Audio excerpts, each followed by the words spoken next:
حدیث مبارک راضی الطهور نصف الایمان او بل حدیث کراغلی الطهور شطر الایمان. شطر ام نصف توي صفائی نیم ایمان دی. د ټوپۍ صفائی او د کپڑو صفائی او د جماعت صفائی او د بدن صفائی دا نیم ایمان دی. وخت صفا ساتل نوکان صحیح برابر ساتل او دا نیم ایمان څه شی دی؟ نیم ایمان خدا شو. بل نیم ایمان څه شو؟ هغه بل نیم ایمان داغه حدیث په مقصد چې کله ځان منګه پویو کو نو بیا په دې باندې پویو. الطهور نصف الایمان دا معنا ده د بدن ظاهری صفا کول او د ظاهری بدن صفای نیم ایمان دی. نو نیم ایمان باطن صفا کول دی. نیم ایمان باطن صفا کول زمونږ باطن ښه دی او ظاهر هم پاک کړی دی. نو 50% به ما ته صفای وکړو خو 50% صفای موږ ته پاتې چې هغه دنه نفس صفا کول خپل ګوګل وینځل دي. اوس هغه صابون نه غواړي، هغه سپری نه غواړي، هغه شیمپو نه غواړي، اصرف نه غواړي، هغه جامې نه غواړي، اس شی غواړي، هغه یو څو څیزونه غواړي. حرام نه خوښيږي حرام. دغه نفس کې د الله د جانب راغله دی او د الله د طرف نه چې شی راځي په اور پاک راځي نو حرام نه خوښي. لہذا هغه نفس په دې باندې پاکيږي چې حرام سړی پرېږدي. تاسو کې خیال یې کنه دا انسان خو الله تعالی پیدا کړی دی پاک، دروغ نه وای، نفس دروغ نه وای. ګوره نفس دروغ نه وای، دا جبه دروغ وای. سړی چې دروغ وای کنه لکه ما مثال یو دا چې الله رب العالمین انسان کله پیدا کو نو حرامونه بدا ځان ساتي نو په دې پاکيږي. دروغ بنوي، دروغ بنوي.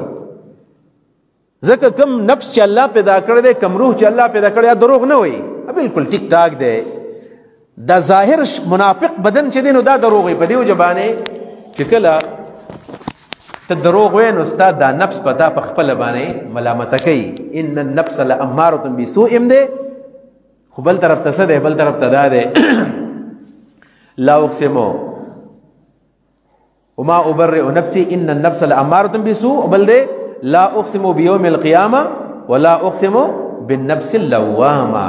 نفس لوامه دی، خلق ملامت کوي. نو کله چې انسان دروغ وایي نو جواب باندې دا دروغ شروع کی. افسر ته دروغ وایي، پلار ته دروغ وایي، خزه ته دروغ وایي، بچی ته دروغ وایي.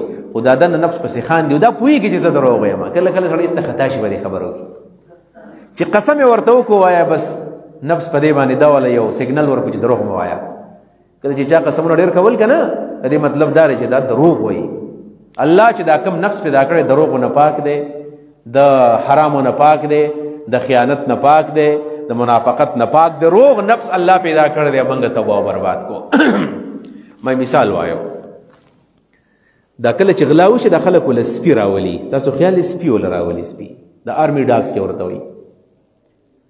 دا سپي ګرځي راګرځي یو الله دې نه کې په دې جمعات کې چرته یو ځای کې چغلا وکړه، په دې محله کې په دې چم کې چغلا وکړه. دا سپي چې راشي دا به هر ځای له ورځي او هغه ځای به بویي، هغه ځای به بویي. او په اخر کې چې چاغلا کړي د درز پاغي باندې وسپل کی دی او غل دار او چې معلوماتو کې ټیک ټاک غلي دروغ نه وای. اگر چې دا ځان له یو د شریعت مسله ده چې د سپو په گواهی باندې فیصله نشي کېدل، دا ایکسټرنل قرائن کې دي شي، خارجي قرائن تایید د پاره بده تصدیق نه کیږي، د واقعي تصدیق په نه کیږي. البته د خارجي قرینه ده چې مخ کې چا په د باندې ګوته خو دي دا او پاغي کې شک دی او سپم ویل نو اوس پاغه رانی سي. خو سوال لازم چې دا سپي د غلا څنګه معلومي؟ دا سپي د غلا څنګه معلومي؟ یا دا غل څنګه پیژني چې دوه کسانو ته مخامخ کې دا یو غل نه دی دا بل غل دی، دا څنګه ته پته لګي؟ دا غي وجه دا ده چې دا سپي الله پیدا کړی، انسانانه الله پیدا کړی دي. او دروغ الله تعالی د یو انسان سره هم داسې نه دی لازم کړی چې دروغ به وي، غلا به کوي. یعنی سپی هم داسې پیدا کړی چې بغیر د غلا نه او بغیر د دروغ نه پیدا دی. انسان هم بغیر د غلا نه او بغیر د دروغ نه پیدا دی. یعنی د انسان دا کم سړی چې د انسان د په دې بدن کې یعنی د دروغ سافټویر نشته دی، دا بالکل پاک دی، په دې کې دروغ نشته. نو کله چې دا سپی راشي او دا معلومي نو کم انسان چې غلا نه ده کړی، غلا نه ده کړی، نو هغه بالکل نارمل دی. ځکه د سپیتم الله دا خودلی دی چې ته به نارمل او اب نارمل انسان څنګه معلومه. نو هغه چې کله چاته مخامخ خودريږي نو د کوم سړي چې غلا کړی دا د او د کوم چې غلا نه ده کړی د در باډي لینګویج بدل دی. نو خود به خود هغه د سپیتم دا پته را چې دا انسان دروغ نه وای، دا غلا نه کوي. دا جوړ داسې دی بغیر د دروغ نه، بغیر د غلا نه، بغیر د حرامو نه دی دا دی. دا کله چې د غلط ور مخامخ شي نو دا د نورو انسانانو ورته ناشنا ښکاري شي. بیا عام انسانان خو بغیر د دروغ نه دي، بغیر د خیانت نه دي، او ورته نارمل ښکاري. او دا کم انسان چې غلا یې کړ دا ورته اب نارمل ښکاري شي. هغه ته پته لګي په دې انسان کې څه مسله شته دی، ځکه هغه خپل اصل خپل فطرت پرېښودلی. دا پولیس نه دا سپی خبره، پولیس څنګه دا پیژني سړی کله چې یو ځای کې ناکهبندي ده که نه، نو هغه دوه درې کسان به راکوز کي او د یو ته به چې ته تر دې خواشه فورا نه پته لګي. ولې د هغه د سترګو په دې کیفیت کې فرق راځي، د هغه د رنګ بدلیږي، د هغه د مخ باندې خجالت راځي، د هغه د سترګو په دې رنګ کې فرق راځي، دغه په دې مخ کې چې دا کمې کرښې دي په دې کې فرق راځي. معلومه دا شو چې الله رب العالمین کوم انسان پیدا کړی دا ډېر صحیح انسان دی. دا موږ د هغې نه منافق جوړ کړی دی. په دې وجه باندې الله رب العالمین فرمایي قد افلح من تزکا، هغه سړی کامیاب دی چې ځان پاک وساتو، ځان پاک کو. او په سورۃ والشمس وضحاها کې وایي قد افلح من زکاها وقد خاب من دساها، هغه انسان کامیاب دی چې د خپل نفس او روح پاک کو. وقد خاب من دساها، هغه انسان نامراد دی، هغه انسان تباه دی. دساها چې د خپل نفس په دې خاور کې ورننه واسو. دساها د سر په دې علم کې وایي دساها په اصل کې دسسه دی، ایو سین بیا په الف باندې بدل شوی دی، دسات جوړ شوی دی.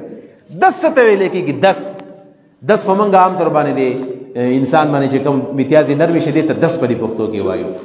په عربي کې دس دی ته ویل کېږي، یو شی په خاوره کې ورومنډي دی ته دس په عربي کې ویل کېږي. دس په دې وجه باندې په پردو خبرو کې سړی خپل خبر نه باسي، پردی کتاب دی خپل نوم بیولي کې دی تم دس وایي په عربي کې. دس ساحه معنا دا د نفس راواغستو په دې خاوره کې ورننه باسو. نفس په خاور کې نه باسي، د دین مراد د انسان د بدن دی چې د خپل نفس د خپل بدن تابع کو.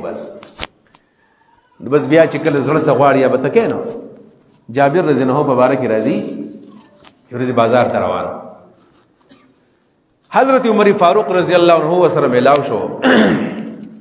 ویل چېرته ځې جابره؟ ویل بازار ته ځم. ویل بازار کې څه کوې؟ ویل غوښې دې مې زړه شوی دی او غوښه راوړم غوښه خورم. ول حضرت عمر فاروق ته چې دا خو عجیبه غونې کار دی، یعنی ستا نفس غوښه غواړي ته ولې پوره کې؟